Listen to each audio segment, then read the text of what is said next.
Hinweis: Dieses Video enthält Originalzitate von Freiern. Die Zitate sind gekürzt, aber inhaltlich erhalten, unzensiert und möglicherweise verstörend.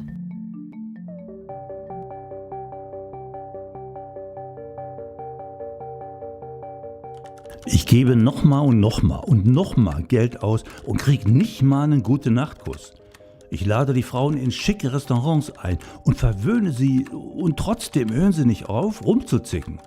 Während sie sich über ihr Leben beschweren, sitze ich da und denke, halt die verkackte Fresse. Dein Leben ist stinklangweilig. Krieg dich ein. Aber ich höre äußerlich brav zu, in der Hoffnung, dass wenn sie endlich fertig geplärt hat, ich sie dann zu Hause vögeln kann.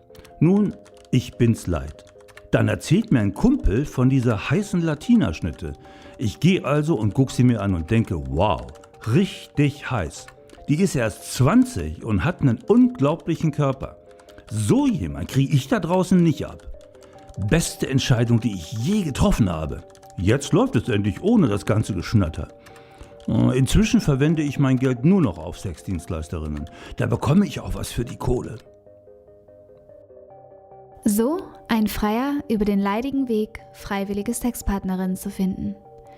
Der Reiz der Prostitution lässt sich bereits aus diesem Zitat leicht erschließen. Freiern gefällt es, dass sie in der Prostitution Sex kaufen können mit attraktiven Frauen, die oft deutlich jünger sind als sie selbst, die jederzeit zugänglich sind, denen sie sich nicht erst sympathisch machen müssen und denen sie nichts schulden, außer Geld. Umfragen und Studien zeigen klar, Freier wollen Sex auf Knopfdruck, bei dem sie allein bestimmen, wann, wo, wer und wie. Obwohl viele Freier in einer Beziehung sind oder zumindest die Option haben zu daten, erscheint der Prostitutionskonsum unkomplizierter, leichter, aber vor allem bietet er weitgehende, wenn nicht völlige Kontrolle über das Geschehen. So stellt sich mindestens ein Viertel der Freier vor, dass sie nach dem Bezahlen über den Körper der Frau für die abgemachte Zeit frei verfügen und jede beliebige sexuelle Praktik ausüben können. Oft Praktiken, zu denen eine unbezahlte Partnerin nicht bereit wäre. Entsprechend schwärmen Freier in einer Studie: Es ist ein großartiges Gefühl, wenn jemand einfach macht, was du sagst. Da fühlst du dich männlich. Leg dich ins Bett, mach das, tu das. Jetzt mach es so und so. Du bist der Boss, der totale Boss. Wir normalen Kerle wollen einfach mal, dass man macht, was wir sagen, ohne dass blöde Fragen gestellt werden. Da gibt's kein „Ich habe keine Lust" oder „Ich bin müde". Nix davon. Ich muss mir ihr Gelaber nicht anhören oder so. Ich kann sagen, was ich will. Ich kann ihr sagen, halt die Fresse. Sie ist da, um mich zu bedienen und sonst nichts. Völlige Unterwürfigkeit, das nenne ich Macht. In dem Moment, wo du zur Tür reinkommst, bist du Herr und Meister, bis du wieder zur Tür hinausgehst. Vor allem dann, wenn eine Praktik explizit ausgehandelt wurde, gilt aus Sicht vieler Freier, dass die Prostituierte kein Recht hat, sich umzuentscheiden. Wenn es anders läuft als erwartet, kommt die große Enttäuschung. Ich persönlich hasse es, wenn ich plötzlich im Fick gebeten werde und rausziehen soll, um dann zu spritzen.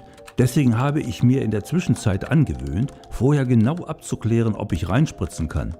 Wenn eine Dienstleisterin nicht bereit ist, dass ich in ihre Löcher spritzen darf, drehe ich mich rum und gehe wieder. Wenn eine Dienstleisterin mir vorher sagt, dass es geht und dann beim Ficken plötzlich doch nicht, bekommt sie von mir die volle Ladung reingepumpt, ohne Wenn und Aber. Wie haltet ihr es damit? Außerhalb der Prostitution ein Verbrechen. Innerhalb der Prostitution ein Zeichen mangelhafter Geschäftsverhandlungen. Lediglich ein Kunde, der auf das Einhalten eines Vertrags besteht. Wer sich scheinbar rational als Kunde versteht, der eine Dienstleistung in Anspruch nimmt, der hat doch das Anrechtsdenken eines Kunden, nämlich als König behandelt zu werden. Wie wir sehen können, gefällt Freiern nicht, dass sie außerhalb der Prostitution keine Garantie auf Sex und vor allem keine auf Sex genau nach ihren Vorstellungen haben. Und sowohl in Beziehungen als auch beim One-Night-Stand Frauen begegnen, die eigene Bedürfnisse haben und Grenzen aufzeigen. In der Prostitution findet der Freier dann die gewünschte, leicht zugängliche Abwechslung und kann sich meist sicher sein, dass seinen Wünschen mit wenig oder gar keinem Widerstand Folge geleistet wird. Falls nicht, kommen Beschwerden wie diese. Manche Damen dort halten sich wohl für was Besseres. Wenn man die Damen doch umwerben bzw. nach dem Mund quatschen muss, warum gehe ich nicht gleich in die Disco?